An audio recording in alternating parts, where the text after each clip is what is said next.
And that's actually something that, especially the older we get and the higher the stakes we are with the communication, it is harder and harder to trust your intuition. But once you speak from intuition, once you allow your authentic message to come through and allow that it's going to sound imperfect, that is where connection happens. Welcome to Who Cares About My Story, the podcast on how sharing your personal brand story can impact your business. We will explore the perks and also the behind-the-scenes challenges of figuring out what to share. I'm your host, Reme Mancera, a personal brand strategist who loves finding the story connectors that illustrate the benefits of what you offer. And by the way, you don't need a Hollywood style for that. In case you ever wonder, remember, your story is relevant and worth telling.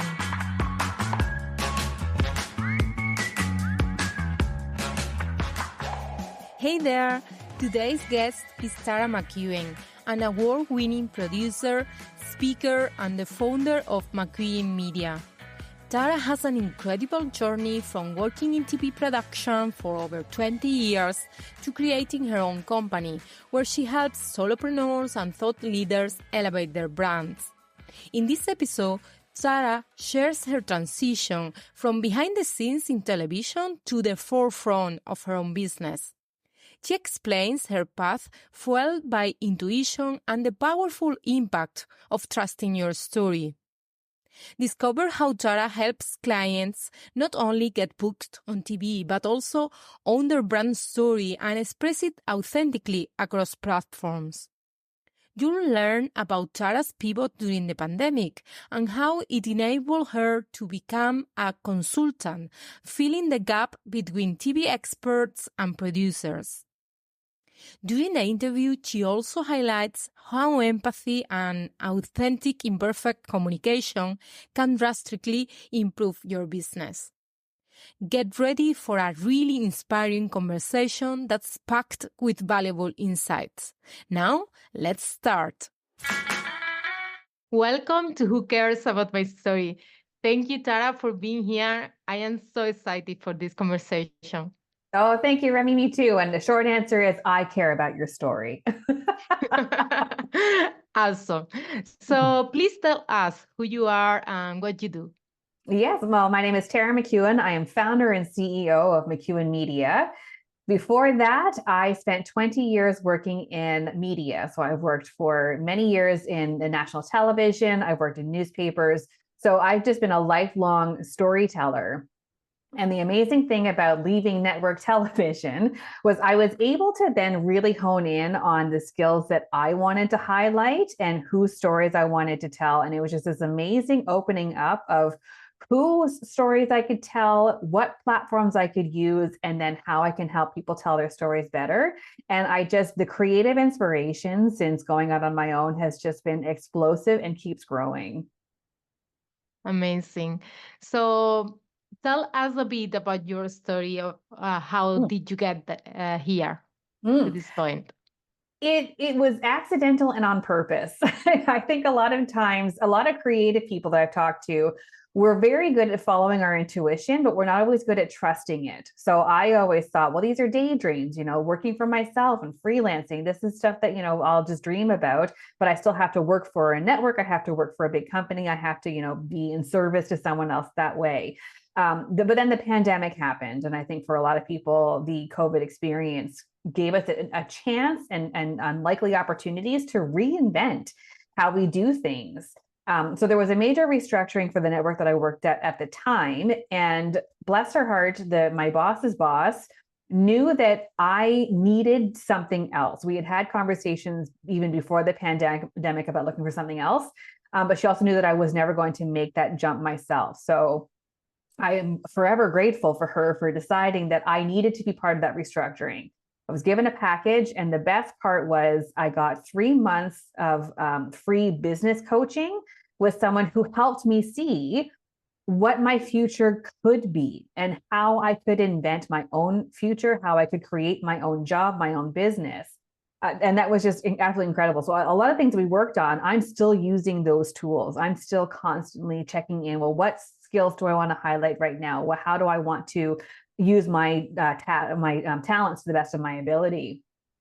And then, so at the time, all I knew was that I wanted to work on a bunch of different projects. I had felt a little bit burnt out working for a network for 15 years, telling the same creative stories over and over again.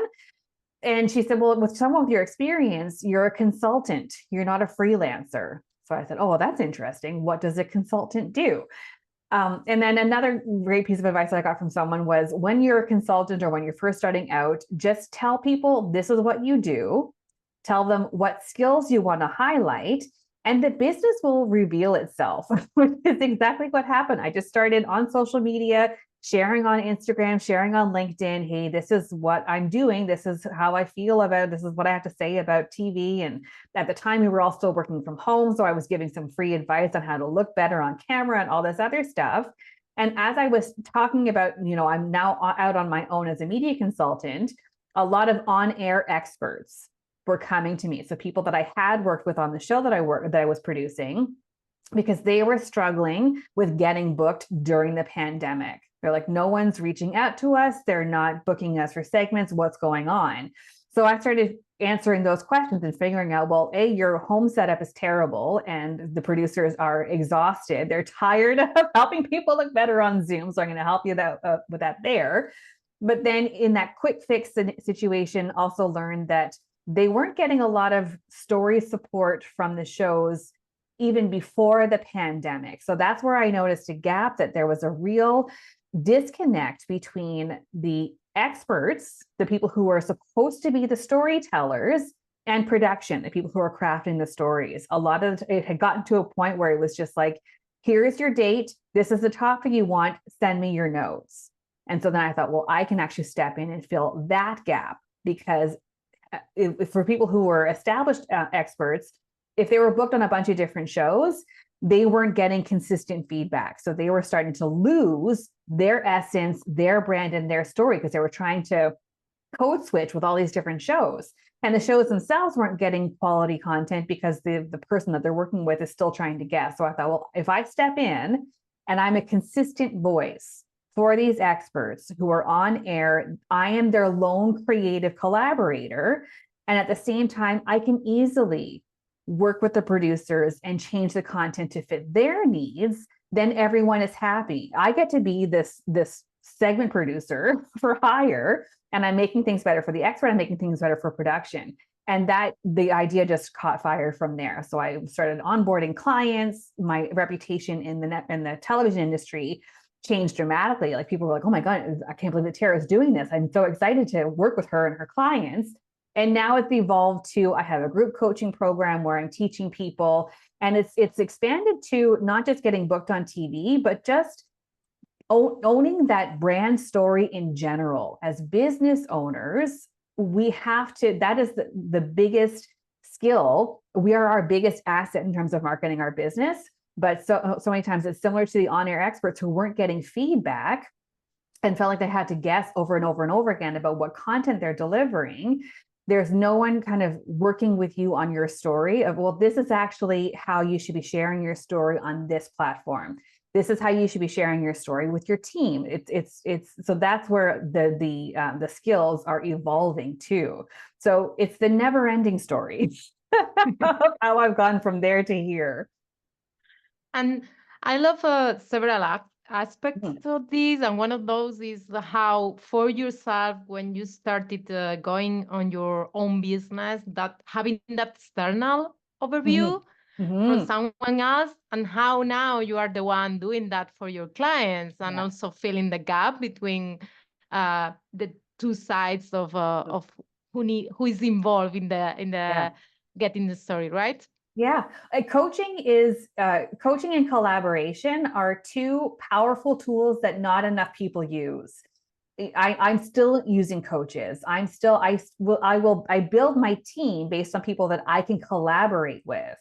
It's not so much about, outsourcing tasks. It's, well, how can you help my ideas get better? And that's where my attention is right now is, well, we've done a good job of the digital marketing side of things and getting booked on podcasts. but I need to bring someone now on the team who's going to bring that to the next level. So I think that's another, it's not, well, I guess complacency is the word that I see a lot of people doing. They figure out, I've got my marketing, I've got my marketing plan. I'm going to rinse and repeat this. But as individuals, we're constantly changing, and your business can change, and it does change. So there's nothing wrong with also realigning what your story is and updating this. You're never complete. You are not complete. Your business is not complete. You're building these extra chapters. So that's the messaging that I'm putting out for business owners now with my messaging, is that, yeah, it's constantly changing. What I'm sharing now is very different than what I shared 3 years ago.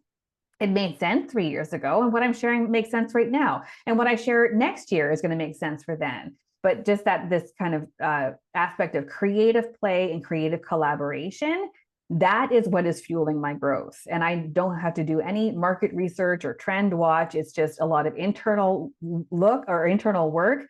Who do I want to be? How do I want to serve? And then how do I want to express that? What makes sense for my business right now?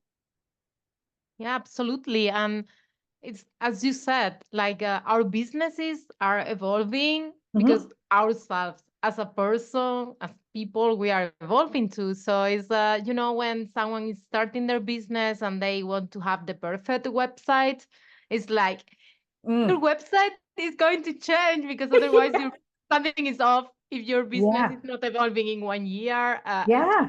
what is Yeah. happening. So yeah, it's going to evolve, and you need to adjust and rephrase and refresh Mm-hmm. the way that you are sharing your story, of course. Yeah. Exactly. Done is better than perfect. I know that that's an expression that gets thrown out a lot.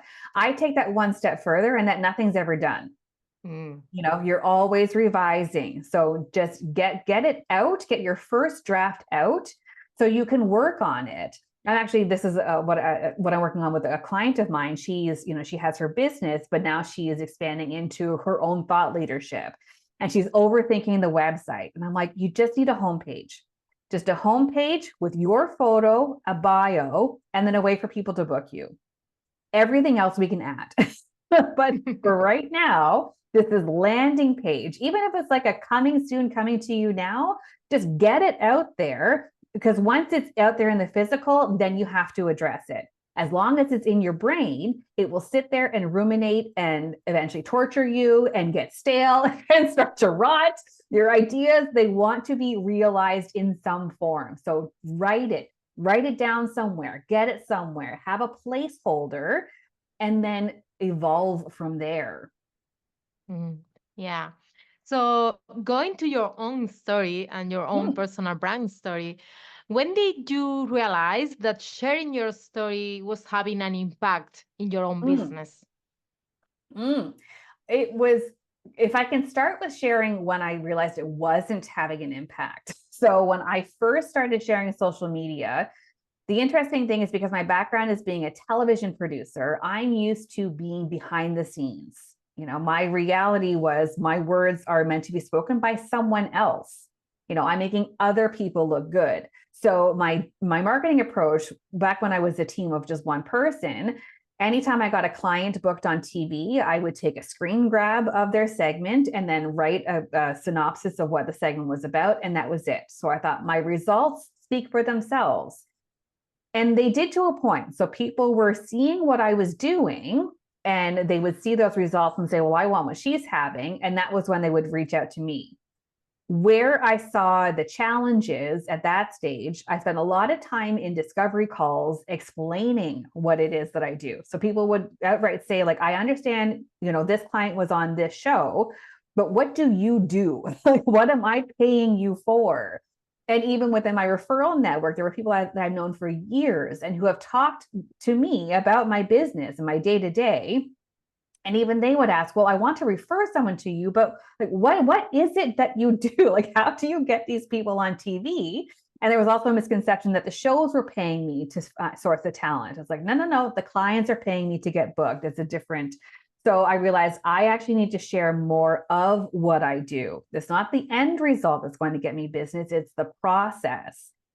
And as I started sharing more of what I did, I was also learning on how to be a coach at the same time. So my self-awareness, my self-exploration was at a height to begin with. And I noticed this really interesting connection with the challenges that I was having being the spokesperson for my own company, and the irony that I'm a professional communicator. I've been doing this for decades, and it was so hard for me to be in front of the camera. So that was how my brand story started, how I started sharing my brand story, and how it started forming was just, I got to be honest. I know I need to do this. I know that I need to show up on camera. And I know that my social media needs to be me. I am McEwen Media. People need to get to know me if I'm going to get results and really explain what it is that I do. But this is really hard. I'm having a really hard time with this. And I started just sharing all kinds of things. It would take me hours to record a simple 2-minute video. But then I just started following my own advice. And that was actually the main content storyline for those early videos was, hey, I was struggling with X, Y, Z in this video. But then I remembered something that I told a client, and now I've tried it, and now here's the result. So I realized, oh my goodness, I am my best case study and my best testimonial. And so I think that still is carrying through. This was about 1.5 years ago that I started sharing this story. And I've carried people through this entire journey. So not just, the practice of building a consistent habit of filming videos, but also the mindset stuff, the feelings that come up, overcoming fears, even new insight that I have about how my messages are connecting with audiences, or sometimes not connecting with audiences. Sometimes what keeps our story small is we think too much about how we want it to be internalized or interpreted by people. We think we can control the end result. We can control, this is the one that's going to go viral. This is the one that's going to get all the likes and the shares, and this is the one that's going to get all the business. So I've been working through a lot of those limiting fears and beliefs and judgments that I've been feeling as a business owner, developing my own spokesperson role, and then sharing how I coach myself through these things. And it just continues to evolve. Now I'm sharing more about, well, here's how my approach to social media. We create a lot on our digital platforms because you have to, in order to see any traction and in order to really communicate your message. But I also still have a business to run. So this month we've been sharing a lot of, actually in the next month too, a lot of our techniques about how we create and how I can collapse time as a creator. So I'm just constantly sharing more of my personal process and the advice that I'm following, from my own advice that I'm following in order to get better, knowing that my clients are going through this exact same thing. And I can imagine that this makes a lot of connection with your clients and your audience, because you were literally in their shoes having that challenges, right? Exactly. Empathy is such a powerful sales tool, especially if you are a service provider. I'm not selling a product. It's not this kind of passive exchange that I have with people where they give me money and I send them, a pair of shoes. It's a relationship. So they need to trust. I need to create a space of trust and have a lot of empathy. So I think that that's where people are really drawn to the fact that, Tara understands because she's going through what I'm going through. I can trust that she is going to be careful and thoughtful, because a lot of the work that I'm doing is actually their self-image. It's their self-esteem. It's their confidence. So there does need to be a bit of, actually a lot of caring, a lot of empathy, as well as the know-how. I actually do know the steps. I know the exercises, and I know them because I've done them myself. So yeah, it just, I don't have to go very far to prove, to show my work. Yeah, that's good. So, when deciding which parts of your story to share, have you ever worried about sharing too much or oversharing? Yes, that is a question. Sometimes I also, a lot of what I work with clients too is about undersharing. Oftentimes, especially with the clients that I work with, because it's thought leadership and establishing their expertise, a lot of people, they hold back, either because they don't want to give too much for free. I'm using air quotes for people who are listening, or they don't believe that their expertise has value to people. So that is the litmus test that I have for everything that I share. So it's not so much about, am I being too vulnerable? Am I exposing too much? Am I sharing too much? The only question I ask is, does this have value for someone? is this going to help someone? So sometimes the information is very technical. Here is how to write a good lead. Yesterday, I wrote a LinkedIn post about understanding the lead times of podcasts versus traditional media versus Instagram lives. And then sometimes it's, I did a video series about, or a video story about the time when I was in Mexico and overcame my fear of heights in order to go cliff jumping. So sometimes it is deeply personal, but the reason why I shared it is because I know that this is going to inspire someone. The work that I do is helping people get over their fear of something, their fear of showing up, their fear of leading fully. But showing how I can overcome that fear is going to be a value to someone. So as long as it's valuable, and sometimes it is just a photo of my dog because she's really cute. But that's value too. We need more joy in life. Yes. And yeah, and sometimes with the privacy, it's like it's not that much about the details of the Yeah. story that you're sharing, but the lessons that brings Yeah. and how they are connected to some value that you want to provide to your audience. So it's not like a bridge to Yeah. bring your lessons or the Yeah. things that you want to highlight, right? It's such an interesting question too to explore, like especially in your podcast, because I do have clients that are worried about sharing too much, or the idea that they're accidentally sharing too much. I have a lot of clients who are for some reason they're afraid of getting canceled. And I always say, well, first of all, Donald Trump is running for president again. So it takes a lot to get canceled these days. And two, what are you sharing that is cancelable? Are you sharing content that is in itself of use for someone? Are you sharing to be of service, or are you sharing to be provocative? And I don't think a lot of people realize that they have a lot of control. You always have control of what you're sharing, and in terms of how much or how little. But the core is, well, what am I trying to do? What is my intention behind this? Am I trying to be provocative? Sure. But then also offer solutions. There's enough outright anger in the world today. So that's more of where I guide people. It's not so much about, you can share all or you can share a little, but whatever you share has to have a purpose and it has to have an intention.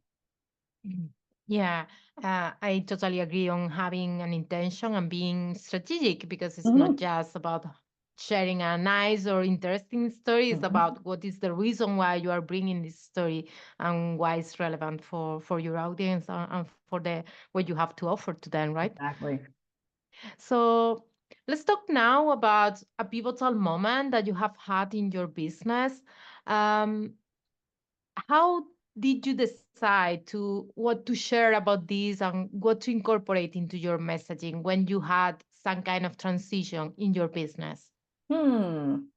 Definitely, once I started sharing more about my personal journey and actually just started to show up on camera, that collapsed time in the client onboarding process, for example, as well as the referral process. So the volume of people who are interested in working with me has increased since I started sharing more about myself and my process. And the time it takes to explain what it is that I do, that's next to by the time people are talking to me, they know what I do and they know that they want it. So at that point, it's just, the details of like what program is right for you. So that has been a huge change for me in the year or so. But then also my confidence in what I do just gets stronger and stronger.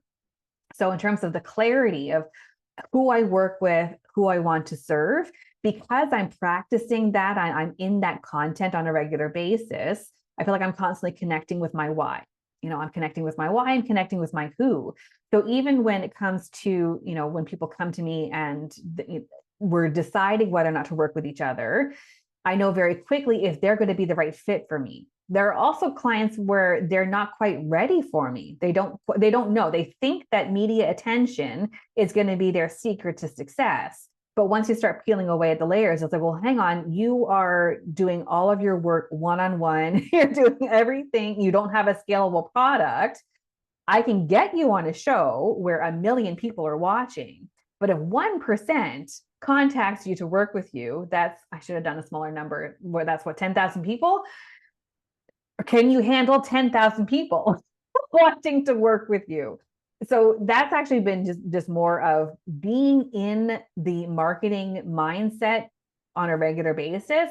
I have such a deep intuitive knowledge of what I do, how I serve clients, and what I can actually do for them, that just the whole client experience, the onboarding experience, is just that much more streamlined, that people know exactly what I do, and I know exactly who I am best able to serve.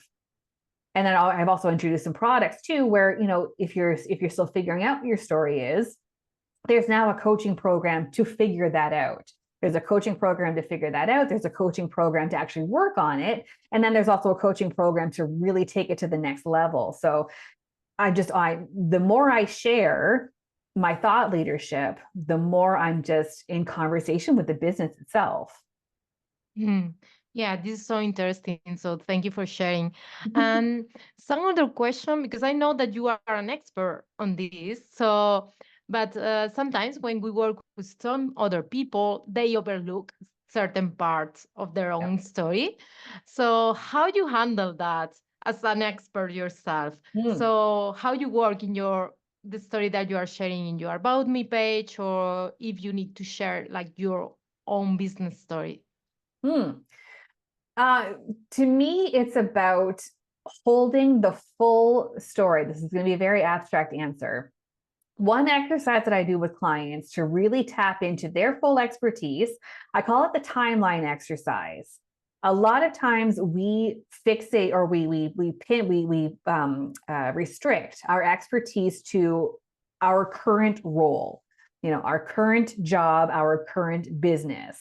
But when you track back, so what I ask people to do is to think about their expertise, the subject matter, what it is that they want to express, and look back through all the points of their lifeline, how many times that idea has shown up for them. And when I do this in the terms of storytelling, I trace back to, well, I've been doing McEwen Media for 3 years. Before that, I worked in network television for 15 years. Before that, I worked in print newspapers. Before that, I was at university studying journalism. I've studied English.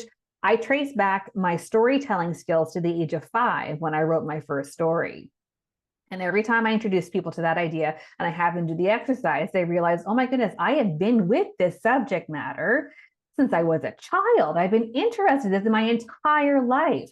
So it's about holding that awareness that this story it is me. It's my identity. It is my sense of being. And then it's just allowing your intuition. So in any situation, picking out what detail of that story is right for this moment. So it's about holding the full story and then building the discipline to distill. What do people know about me? So in terms of like the About Me page on the website, it is as clear as I can make it, who I am, who I like to work with, and how I serve. So that's very simple problem solution execution. But then everywhere else that people are encountering me, that messaging of here's the problem that I solve, here's how I solve it, that shows up in every different scenario. So it's the baseline, or it's the basis of all the thought leadership that I share. It's the basis of this television or this podcast interview. It's the basis of everything. So it's really about I don't know how technical, like this is a very abstract answer, but it's just about having this essence of this is the problem that I solve, this is how I like to solve it, and then allowing whatever situation you're in, allowing for that expression to just show up naturally and organically. I love that. And we can go as theoretical as we go. I mean, if you Is want to go deep, it is, but I talked about intuition at the beginning. Intuition as a storyteller is also a very strong muscle that you need to build. So one thing that I do, especially with clients who are keynote speakers, I don't allow them to write a script. You're not allowed to write a script. You have to wrestle with that idea, at speaking it out loud over and over and over again until you find a cadence that feels right for you. Because then at the beginning of that keynote experience, you are tapping into how this story feels, not how it sounds, not how does it align with my PowerPoint presentation, but how does it feel? So that the work that I do with clients is really, really working, getting them comfortable and giving them the skills and the tools that they need so that they're communicating from within. They're not thinking about it. They're not sharing from the head, they're sharing from their heart. And that's actually something that, especially the older we get and the higher the stakes we are with the communication, it is harder and harder to trust your intuition. But once you speak from intuition, once you allow your authentic message to come through and allow that it's going to sound imperfect, that is where connection happens. You know, people we're starved for this authentic connection, and we know that imperfect communication is human communication. AI is never going to recreate imperfect communication. So it's about trusting that this is actually a powerful way of communicating and sharing your story in this very imperfect, intuitive, authentic way. Love that. And yeah, absolutely, because you are connecting with the human being that you are just listening or talking to, or Absolutely. and you can relate to that, and you feel that yeah, there is a person behind the Yeah. business. It's not just about the offering or what you Mm. are helping the people with. And going back a bit about what you mentioned, I love this timeline exercise because for me, I work a lot with people that are somehow doing a transition in their businesses. So sometimes they are changing their specialization. So Mhm. they have a hard time, like putting together the how they are sharing their new Yeah. expertise and how they are combining with what they were before Yeah. and things like that. And it's funny how when we work together, there is a journey, and Mhm. always there is this common thread that you Yeah. can find, even if they were working in so many different roles. eh, all the time, there are some common things that they are using today, and there are lessons that Absolutely. they get from different backgrounds, different academic background experiences. All of that is building up until the things that they are doing today. And somehow recognizing this process is helping them also to somehow like owning that journey at the same time to Absolutely. being able to share it. Absolutely. Yeah, I don't know where we got the idea that as humans we have to, like, there at some point, you know, we get a job and then that is our existence for life. You know, where do we get the idea that if you change anything that you're somehow now a new human being? I was like, no, no, no, no. This is just your next chapter, but it's building off of everything else. That was actually a really good, and I still get called on it sometimes because in McEwen Media, I've been doing it for 3 years. So I often slip into, well, this is a new business, you know, it's only 3 years old. And every single time, either I catch myself or someone else catches it and saying, okay, yes, you registered this business 3 years ago, but it's built on 20 years, years of experience, 40 years of storytelling experience if you go all the way back to kindergarten. But we just there's we, our sense of selves, our sense of who we are often our own worst enemy. You know, where we're often dismissing our own timeline. You know, we feel like this is a brand new thing, but it's like, no, you're not a brand new human. You're just realizing this, you're expressing yourself just in a different container.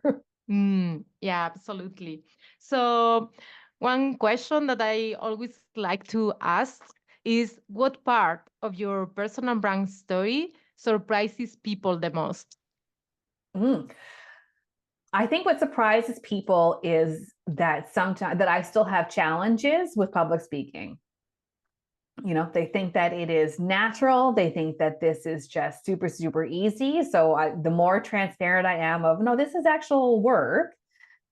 Work doesn't always mean sweat and tears, though. Because even before this podcast, I shared, well, you know, I actually don't prepare extensive notes before podcasts anymore because I embody the brand story every day. I am living this story every day. You know, I got the questions ahead of time. Thank you. That's always a kindness for yes. There were no surprise. I'm like, I know exactly how to answer these questions. I don't know what stories or what information is going to come out, but I know I can answer these questions. So that ease of being in this podcast, in this experience, has come from a year and a half of telling my story in some form every single day. That is the power of thought leadership. We think that it is, about playing to the algorithm, or we think it's about, spreading awareness, and that it does that. But most importantly, it makes you a better representative of your own business and your own services, so that whatever scenario you're in, you are showing up as the best version of you and your business. And it's easy. You don't have to do a lot of extra work. Yeah, 100%. And also, you are leading by example by sharing that, because it's like it is possible. You practice, you get used to this, and you keep practicing and Yeah. keep doing it. Yeah. All of us, we are humans. So even that you are dedicating yourself years and years in this, you still need to practice and getting used to these challenges, right? Exactly. Okay, so we are getting to the end. So how can people find out more about you and what you do? So I am most active on Instagram. So follow us on @McEwen Media. That's where you're going to get all of my random thoughts, photos of the dog, more of the brand story, the next generations. And then to learn how to work with me, it's McEwen Media, MCEWEN media.ca. Perfect. So thank you very much. Thank you for being so generous, sharing your insights. And it has been a pleasure to Oh, having this talk with you. thank you so much. Thanks for tuning in to Who Cares About My Story, the podcast on how sharing your personal brand story can impact your business. If you found this episode valuable, consider subscribing or leaving a review. Your feedback means a lot. Did something resonate with you today? Please share your thoughts on the podcast platform or on your socials. I would love to hear from you and give you a shout out. Just tag me on Instagram @Reme Mancera. I can't wait for you to meet our next guest. Until then, remember, your story is relevant and worth telling.